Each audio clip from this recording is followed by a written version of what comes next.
Yeah, a new episode on a Monday. That's because I will be in Amsterdam this week recording How to Lend Money to Strangers live at Money 2020 Europe. And to celebrate that, I will be releasing a new episode every day this week. This chat of mine with Bartek being the first of those. Open banking can create actually something which is and will be difficult for banks, because if I get the customer consent, it means that I have access to the most important historical data, the transactional data from your account. And having that, I can actually transfer those information into my own models. Even if I see this client for the first time in my life, it's not a stranger anymore. I always imagined myself as a lawyer in America. Then I realized that American court and Polish court is a little bit different thing. And somebody called me and I said, listen, we need actually a good someone who understands what mortgage is, because we are just issuing the mortgage business and nobody understands how it works. So perhaps you should join us. I said, yeah, I can try for a month or two. And I stayed forever.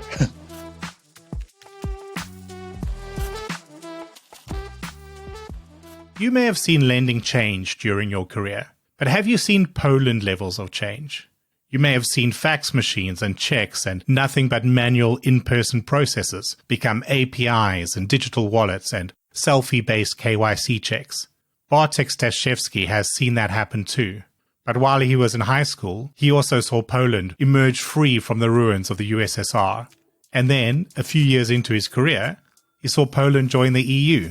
Welcome to How to Lend Money to Strangers with Brendan Lagrange.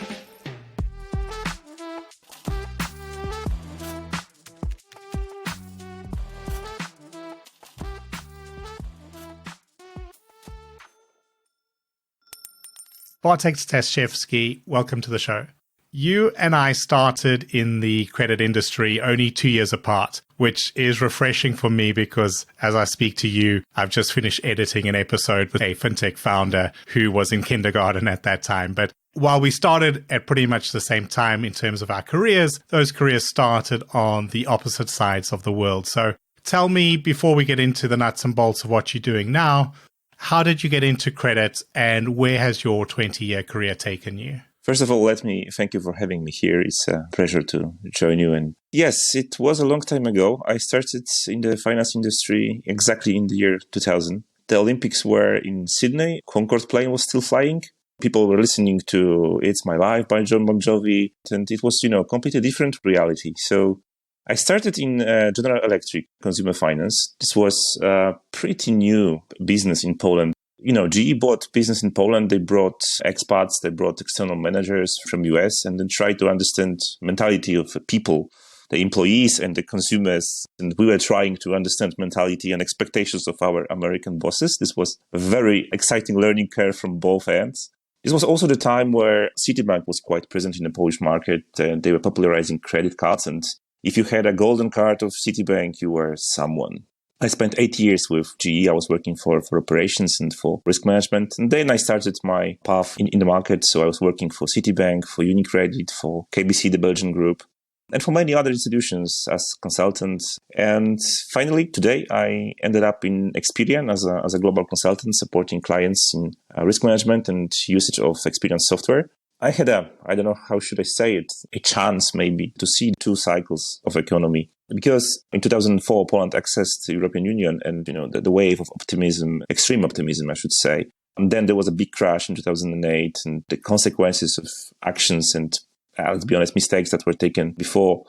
And then you've seen the attempts from the regulator and the whole industry to keep up and an emergence of data. And then there was attempt to regulate the data and so on and so on. So extreme change. Because, when I started, the mortgage application was 30 pages of paper and it took 2 months to process it. And today it's in hours. Yeah, and what I think makes the story so interesting is that the change you've seen happening is driven by 2 huge factors. So on the one hand, you've got massive changes in what it means to be Polish, what the Polish economy looks like, all that geopolitical stuff happening, driving a lot of social, cultural, technology changes. And then on the other side, you've got the whole world changing, all the technology, all the digitization. So both of those making the world look very different today than it did at the start of your career. So to give us some context, maybe what did it look like 20 years ago when you started in lending? What did the credit world look like? I will go back even a bit further. 1999, Poland regained its freedom and the government introduces the capitalism. But there is nothing. There is no infrastructure. There is no legal backgrounds. The country is quite poor. And the credit market, as we know it today, it did not exist. It had to be created. That's a simplification, but you can say there was one bank in whole Poland. Then this bank was divided into smaller parts. It was sold to the foreign investors. They invested their know-how and the capital, and everything changed. And in 1994, there was a new banking law passed. It was very modern. It was, I think, copy-pasted from the Western laws. But what was, really the change? The banks completely didn't know their customers. It was like you were lending to complete strangers. Even if those customers were your customers, they were doing a daily banking with you, you were still starting to learn about those clients, about their behaviors, about what they do. Yeah, I remember the introduction of the first know your customer rules and how little the bank used to know about their customer back in those days. Exactly. And imagine the first credit bureau, professional credit bureau in Poland was created back in 1997. Before that, there was not even exchange of information about the client. So you had to have very, very big and strong trust in what customer tells you and in the papers that customer brings you.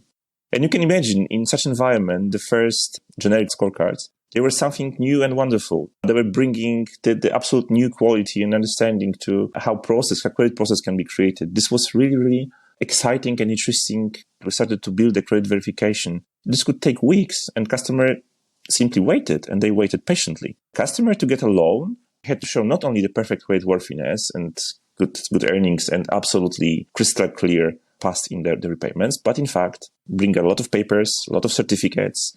And sometimes it was funny when I was discussing with the risk managers, the experts, and they expected to see the documents that don't exist or were completely worthless, like payslips. My manager said customers should bring a payslip. And I said, but why? Payslip actually means nothing. No, you are wrong, he said. Payslip is very important. You can take your payslips everywhere, and everyone trusts in the payslips. I said, not in this country. You can take the payslips, and in fact, you can actually write something on it, like your shopping list or something, and actually it doesn't matter. Nobody cares about it. You have to have, certificate, a stamp. Somebody has to sign it. Then you have to call this person and ask if this is right.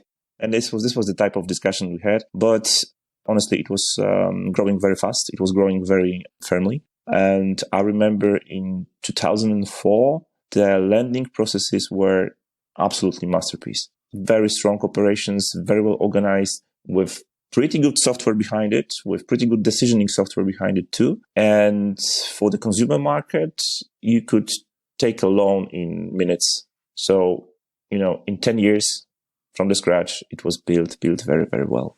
Yeah, and let's talk about where that's ended up. Obviously, the market today is very different from 20 years ago when you started.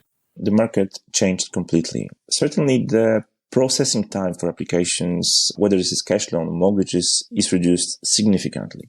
I'm talking about Poland, but in fact, these are the processes that I'm observing all across Europe. It's pretty much the same way that everybody's taking, but in some countries it takes longer time than in others to do that. But the market is now undoubtedly very heavily regulated by the Polish regulator. And most of the sector is subject to supervision. So banks, cooperative banks, and actually, as we speak, the payday loans, so non-banking financial providers, are getting under the KNF regulatory too. From the point of view of consumer that is taking a loan, it means kind of standardization of the documents that you may expect, about the requirements from the lending sites, and I think this is good. After the accession into European Union, this was also followed into very heavy investment in infrastructure and digitalization. And right now, the market is very largely digitalized. In principle, anyone who has a bank account is able to obtain an unsecured loan online within minutes and secured mortgage loan maybe within days. The banks that has their own customers, those customers don't even have to apply. The pre-approved offers are waiting for them. In secured products, in mortgage products, I would say that the market is attempting to digitalize that process, and they are trying to make the mortgage lending available for 100% online. I think that the biggest bank in Poland right now committed that within 3 years they want to have 100% digitalized mortgage. On top of that, I think I should mention that there is also quite a few fintechs in the market, the global and the local ones. They are present here and they are doing the job also. They are focused on building seamless processes for their clients, providing very high-end user experience and very convenient apps. What was even 2010 high-end, today it's a commodity. This is, for me, very amazing. And sometimes I'm pretty scared when I start to think how this will end in the next 10 years. Yes, South Africa's history is very different, but also some of the timelines quite similar in terms of when we re-emerged back into the global marketplace around the mid-90s. You go back to what it looked like 20 years ago, and some of these ideas that maybe were fanciful even 10 years ago to think that everybody's doing it and you can do it for all your products. There was a few, let's say, paths that market went, and it was dead end. I think it was 2012, and everybody was very excited about NLP, natural language processing. Immediately build the engines, we will start converting voice to text and text to information, we will analyze the information, we will get an insight out of it, maybe put very fast decision engine behind it. True, I was also one of those that was misled into this path, and I remember we spent a lot of time on it. But at the end of the day, I can point that there is quite advanced usage of chatbots in collections process, especially in early collections, but no more of that. There was a very strong research about how to get if customer is speaking the truth when making promise to pay. So there was a voice analysis, the tone of voice, also what customer said. And based on that, the agent in collections was supposed to take a decision whether agree on the PTP or rather accelerate. This is fantastic theory, but in fact, hardly ever it really works. Right now, the hot topic in the market is open banking. Everybody talks about it, and I still believe that this is and will be a market change. And I've seen you speaking on it, so it'd be quite interesting to hear your thoughts on how that's rolling out in Poland. Obviously, I'm based in the UK at the moment, which sees itself as sort of the spiritual home of open banking. Yes, it is a very interesting topic, and it has a couple of levels that we should discuss. But definitely, it is a very interesting story. Many experts thought that this will be a game changer immediately when it was implemented. I thought so too. And imagination was that, we are technologically advanced, so we will attack the big banks, that they are, the whales, and they act slowly. But it never happened. The changes are, I would say, step by step. They are not that rapid. This is evolution, not the revolution. What happened? Firstly, some of the big banks, they decided to slightly delay adopting to the standards. It turned out that the customers, they were not particularly willing to hand over the data and to provide the consent. Actually, the COVID pandemic and lockdown, many customers were by force to transit from, let's say, being branch customers to being digital world customers. Those customers started to be the point of attack and point of interest for the fraudsters that wanted to take over their data. And if I was to tell you what is the second most important topic in the market, this is exactly that. So this is the digital security and how to protect your money from the fraudsters. So banks started to issue the fraud awareness campaigns, and they were trying to teach their customers not to click the links, not to share the data, not to talk with somebody who calls you and tells he or she is a bank's agent and so on. And this could have an impact on open banking because customers started to look at their data as something much more valuable than before. And that this should be a deal that I give you my data, but you have to give me something in exchange. And apparently the time of processing or your convenience, it was not enough. My expectations towards open banking was quite simple. So I imagined that there will be a marketplace in which the lenders will position their offers, and there will be also someone who will integrate those offers and will process the customer's data. And at the end of the day, there will be kind of a, let's say, trade who gives less. So the smallest margin will win. So my expectation was that the premium from the open banking will go to the client. I've seen at least two operators like that, but I think that they entered in the market a little bit too fast, so they are already gone from the market. But I think this will reappear. The market is slowly building up. The open banking is slowly building up.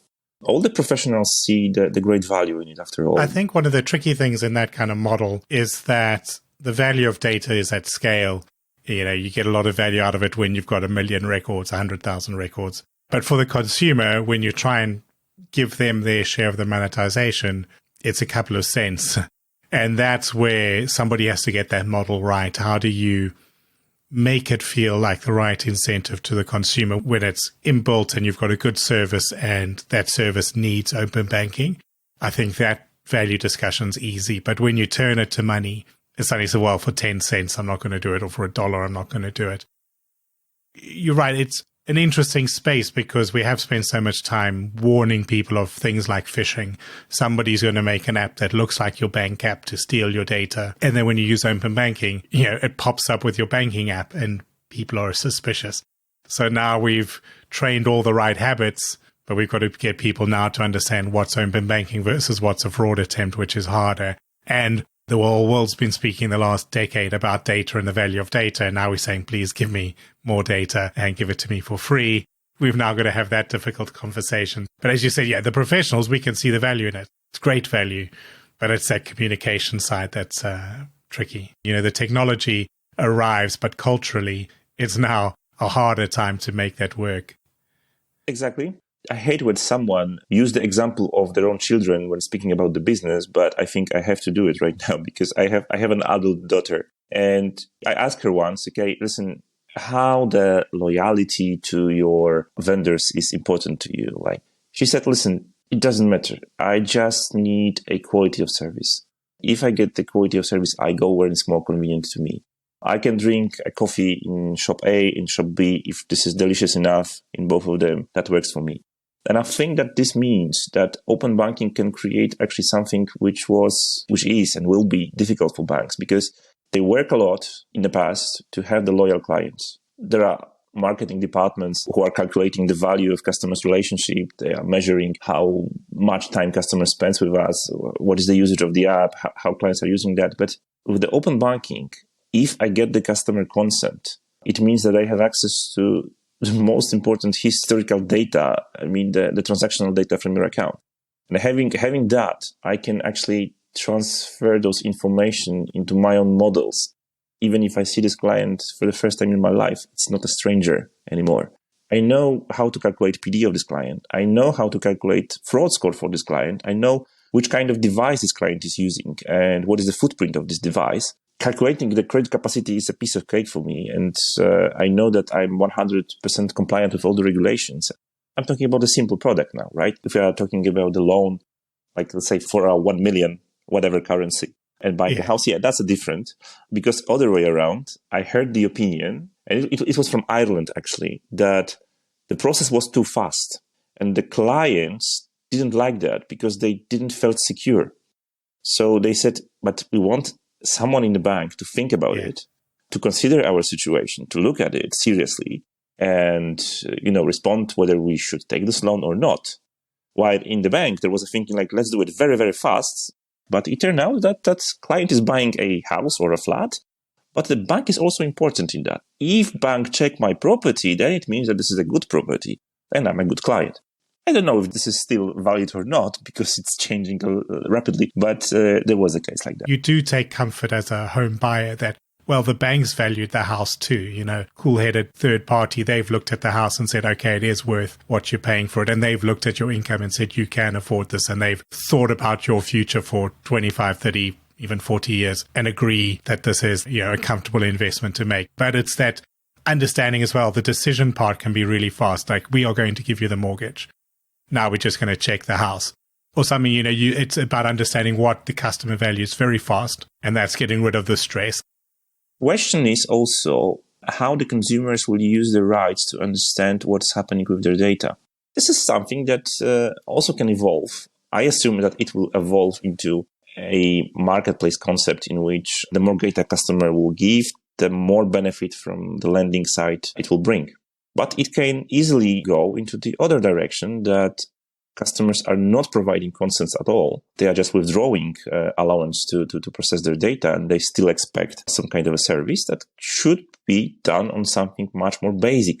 I don't want bank to know that I just bought a coffee. That's none of your business. That's actually my coffee. And you should know how much money I'm making and if I can repay the loan. That's all. You talk about open banking in the UK. A lot of the discussion is around gambling. And you can kind of understand why a lender might be worried if they see a lot of gambling activity and saying, well, this consumer might spend a lot more in one month than another because of the nature of gambling. But on the other hand, you can also see somebody who says, well, I just put a few bucks on the football result each weekend. It's not a big deal, but now my bank's punishing me. And so I'm going to open a second account. And we see a lot of that in the UK where there's people just open a second card and use it for the sort of spend they don't want their banks to be aware of, which then dilutes the open banking. But that's in part because there's not that trust yet. The consumer doesn't trust the lender. So it is a balance we've got to find. The interpretation of data is changing very fast.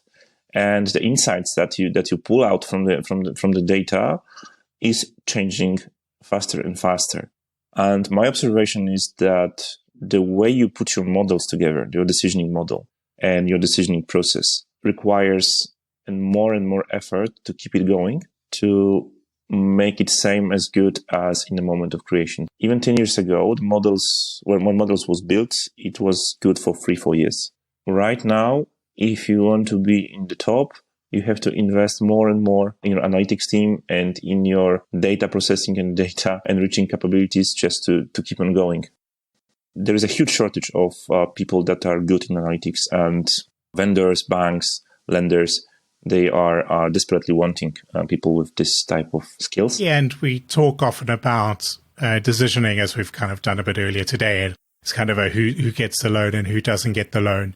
But really, we usually turn it into a price. So at what price am I willing to lend to the customer? And then from that, is at a price I can or am willing to charge? And then if not, turn it into decline. And I see that in terms of risk-based pricing, actually, not long ago, you just released a wonderful document with our mutual friend and a probably best friend of the show, Jacob Fairman, out of the Danish office of Experian. What was that paper about, and what was the inspiration on taking a fresh look at risk-based pricing? Thank you for asking that, and cheers to Jacob, of course. This was inspired by Jacob's client and the discussion that we had about should we have risk-based pricing?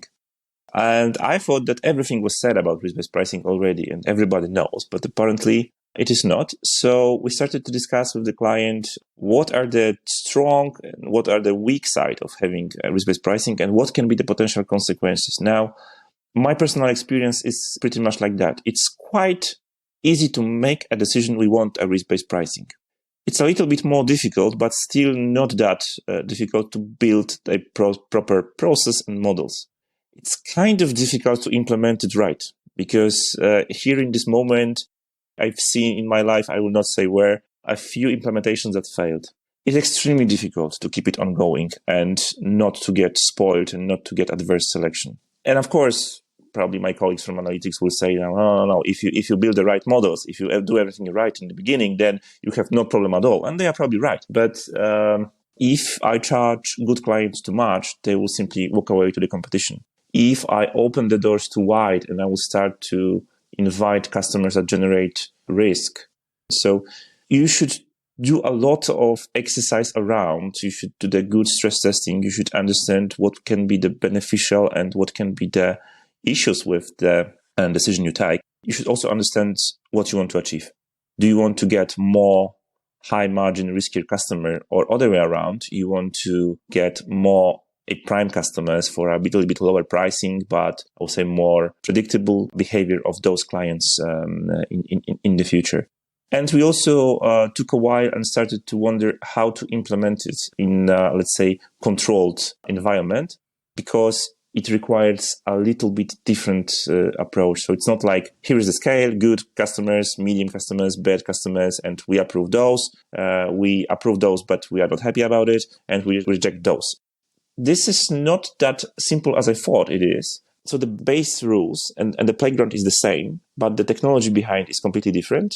And the capabilities of the decisioning engine or the models is also completely different. And I can even forecast what is the proximity of the client to accept the price.